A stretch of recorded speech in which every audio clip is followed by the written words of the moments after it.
अस्सलामु अलैकुम वरहमतुल्लाहि वबरकातुहू। मुहतरम नाज़रीन, आज हम आपको नमाज ईद उल फ़ित्र या ईद उल अज़हा पढ़ने का तरीक़ा बताएंगे।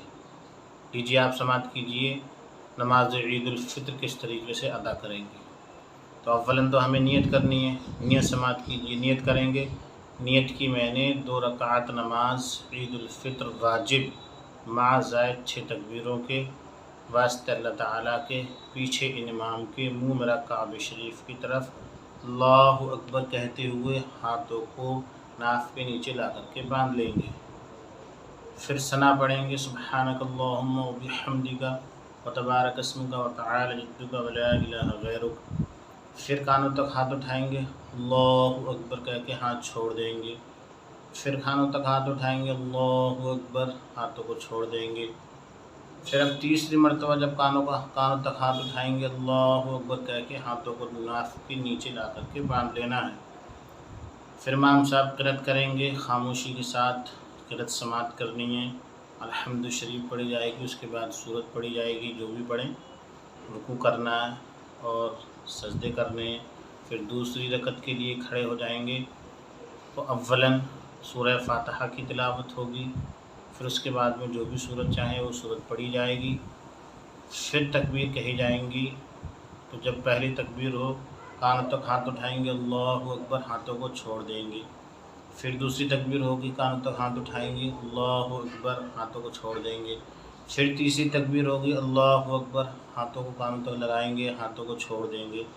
चौथी तकबीर में हाथों को कानों तक उठाए बगैर अल्लाहु अकबर कहते हुए रुकू में चले जाना है। इसके बाद में आप हज़रात सब जानते हैं नमाज को कैसे मुकम्मल किया जाएगा। बकिया नमाज आप हज़रात अदा कर सकते हैं। इससे पता चला कि इन दोनों रकत के अंदर 3-3 यानी कि 6 तकबीरें जो हैं वो ज़ायद हैं।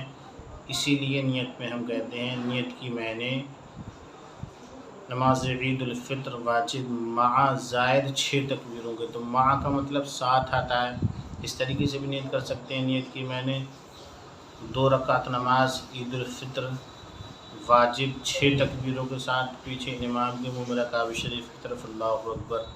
तो ये तो ईद उल फ़ित्र नमाज अदा करने का मुकम्मल तरीक़ा हो गया, जो मैंने आपको बहुत आसान अल्फाज में और बहुत थोड़े से वक्त में समझा दिया। अब ईद उल अज़हा, बकरा ईद भी कहते हैं हम और आप, इसमें क़ुरबानियाँ करते हैं ख़ास तौर से। तो उसकी नमाज़ पढ़ने का तरीक़ा क्या होगा?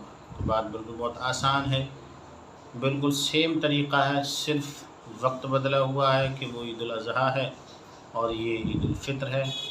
और हमें सिर्फ़ नाम ही बदल देना है। अगर हम ईद उल अज़हा अदा कर रहे हैं तो ईद उल फ़ित्र की जगह हमें ये कह देना है, नियत की मैंने 2 रकात नमाज ईद उल अज़हा वाजिब 6 ज़ायद तकबीरों के साथ, पीछे इमाम के, मुँह मेरा काबे शरीफ की तरफ अल्लाहु अकबर। तो बस सिर्फ नाम का फ़र्क है और बाकी सारे तकबीरात और बाकी सारे हरकात व सकानात, अरकान, सब कुछ सुजूद, रुकू वग़ैरह वैसे ही अदा किए जाएंगे जैसे नमाज ईद उल फ़ित्र में अदा किए जाएँ। अब कुछ ज़रूरी मसाइल भी आप समाअत कर लीजिए। सबसे पहला मसाला तो ये है कि कोई शख्स ताख़ीर से आया और इमाम साहब तकबीरात ईदैन कह चुके थे, क़िराअत कर रहे थे, अल्हम्दु शरीफ या सूरह फातिहा पढ़ रहे थे, तो आने वाला मुक़्तदी क्या करेगा? ये बहुत ज़रूरी मसाला है, चूँकि साल में एक मरतबा ये ईद की नमाज़ अदा करने का मौका मिलता है। और आप जानते हैं ईद की नमाज़ जमाअत से ही मशरू है, जमाअत से ही पढ़ी जाती है। फ़िलहाल कोई ताख़ीर से आया किसी भी सबब से और इमाम साहब क़िराअत कर रहे थे, यानी कि तकबीरात जो थीं वो छूट चुकी थी, तो शरीयत का हुक्म ये है कि अव्वलन ये तकबीर तहरीमा के साथ जो इसकी तकबीरें हैं वो सब के सब पहले और इमाम साहब के साथ में जमात में शामिल रहे। अब अगर कोई शख्स इतनी ताख़ीर से आया कि इमाम साहब रुकू में चले गए थे, रुकू में जा चुके थे, तो आप ये शख्स देखें कि अगर ये तकबीरात कहकर अपनी रुकू में जाकर इमाम साहब को पा सकता है, तो ये तकबीर तहरीमा के बाद, यानी कि जो नमाज की नीयत बांधते हैं हमारा अल्लाहु अकबर कहते हैं, उसके साथ साथ तीनों तकबीरें कहकर फिर रुकू में चला जाए और बाकी नमाज को इमाम साहब के साथ पूरा कर ले। اب اگر یہ ظن غالب ہو کہ جب تک میں تکبیر کہوں گا تو امام صاحب سر اٹھا لیں گے رکوع سے، تو شخص کو چاہیے کہ وہ رکوع کے اندر ہی چلا جائے، امام صاحب کے ساتھ شامل ہو جائے اور رکوع میں ہی بغیر ہاتھ اٹھائے اپنی تکبیروں کو پورا کر لے۔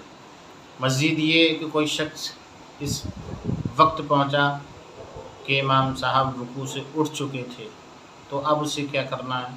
یا اس کی ایک رکعت پوری مکمل چھوڑ چکی تھی، ظاہر بات ہے جب رکوع مکمل ہو گیا تو ایک رکعت اب تو آپ کی نکل ہی گئی، کیونکہ رکعت وہاں تک شامل ہے، وہاں تک مانی جاتی ہے کہ آپ امام صاحب کو رکوع میں پا لیں۔